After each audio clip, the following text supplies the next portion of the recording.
I say broccoli is bullshit or kale is bullshit to draw attention to the fact that many vegetables do contain substances that can be harmful for some people. Perhaps not all people, but definitely many people benefit from removing vegetables in their diet. It's also important to point out that broccoli and the family of plants, the brassica family of plants or the mustard family of plants, do contain compounds that are known to inhibit the absorption of iodine at the level of the thyroid, and they are connected with thyroid problems, especially in areas of the world where humans don't get enough iodine in their diet. To be fair, there are studies showing that broccoli and broccoli sprouts have benefit in some human outcomes, and while we may not always have randomized controlled trials with regard to every vegetable and every outcome in humans, I do think clinical experience is valuable and human experience is valuable. And I can tell you that I have seen hundreds, if not thousands of instances in my personal practice, online, interacting with people in the real world, where the elimination of vegetables, kale, broccoli, or other vegetables has led to improvements in things like autoimmune thyroid disease, long-standing gut issues, gas, bloating,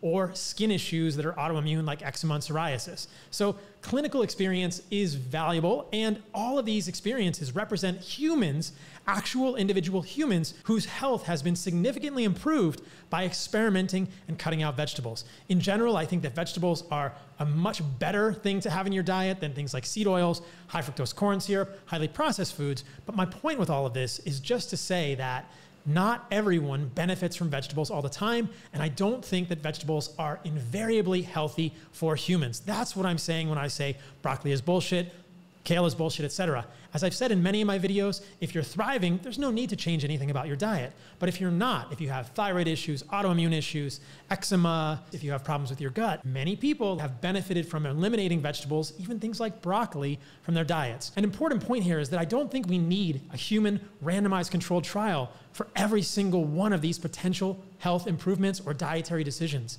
I think clinical experience is invaluable.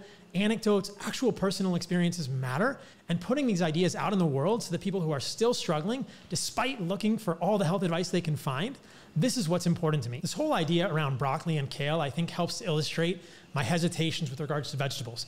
As I stated earlier in this video, I don't think all vegetables are bad for all people at all times.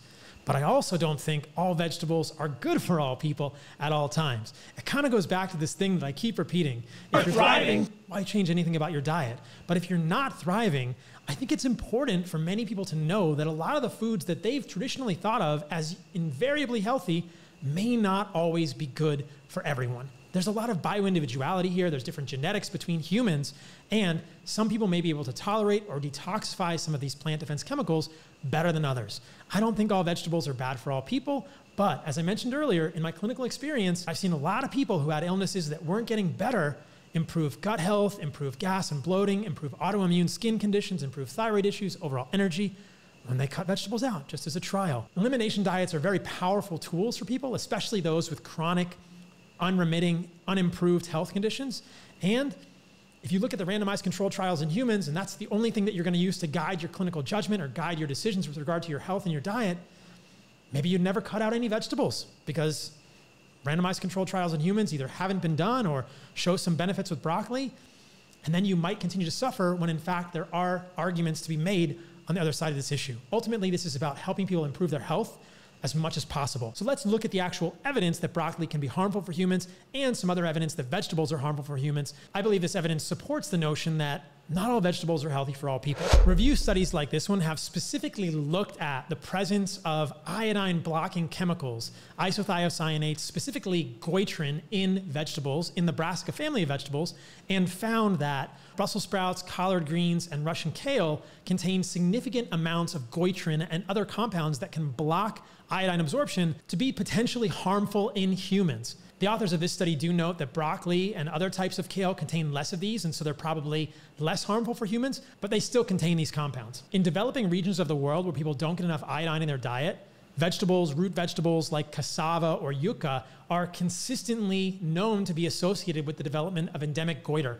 That's where people get an enlargement of the neck because the thyroid gland gets so hypertrophic because these vegetables block the absorption of iodine and the thyroid gland hypertrophies or grows. This is consistently known and demonstrated across these populations. But if you're getting enough iodine in your diet, you may be able to override these effects of things like cassava, yucca, Brussels sprouts, collard greens, Russian kale. But I think it's important to point this out to people who may not be getting a lot of iodine and maybe having problems with their thyroid so that they can make this change and potentially have an improved health outcome. With regard to iodine and consumption of this type of vegetable, the brassica or cruciferous vegetables, there's also population evidence in countries like New Caledonia, where iodine intake is not always robust, that consumption of these cruciferous vegetables is strongly associated with increased rates of thyroid cancer as well.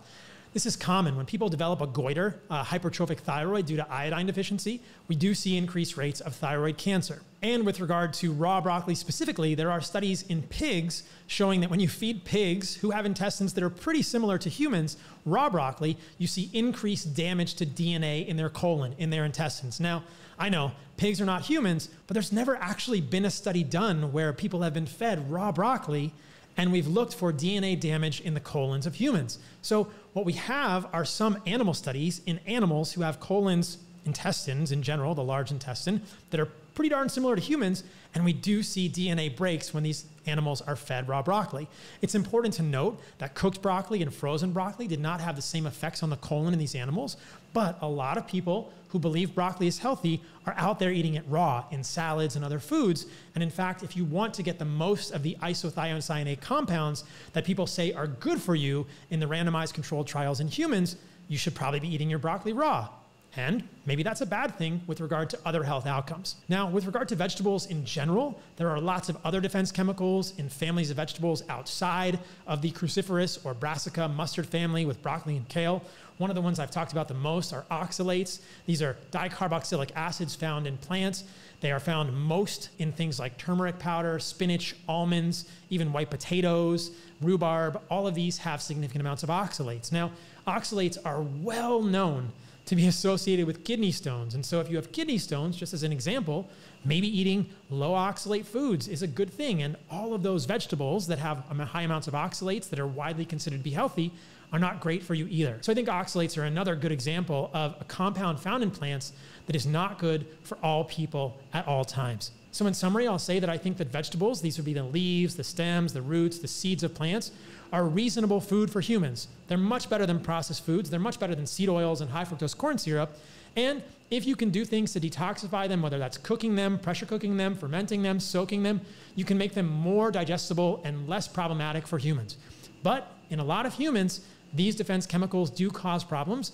And so one of the unique things about my message that I continue to really believe in strongly is that if you have unresolved health issues of any sort, getting rid of or selectively eliminating some vegetables, whether it's leaves, stems, roots, or seeds, which would be seeds, grains, nuts, and beans from your diet, can significantly improve your health. And as I said, I've seen this hundreds, if not thousands of times in my clinical experience. So ultimately, this is about human health and getting information into the world that helps us improve human health in the greatest way possible. We don't always have randomized controlled trials to absolutely prove everything we're suggesting, but I think that's okay because our clinical judgment, our observations, and the actual science of what these plants contain can suggest to us that maybe we can get ahead of the curve. Maybe we can suggest things to people and they can do these things and improve their health without waiting for randomized controlled trials that may or may not ever be done. Who knows if we'll ever have a randomized controlled trial in humans looking at raw broccoli and the human gut, or looking at spinach with regard to some outcomes versus its increased incidence of kidney stones. This is what I'm talking about. I want people to get better. I want to share my knowledge of these issues with vegetables. And honestly, I also really appreciate these discussions. I appreciate pushback because it challenges me to communicate this message in a clearer, more elegant form. And if that helps more people, then I feel great about it. So I welcome these type of discussions and I hope for more of this in the future. Hope this video is helpful, guys.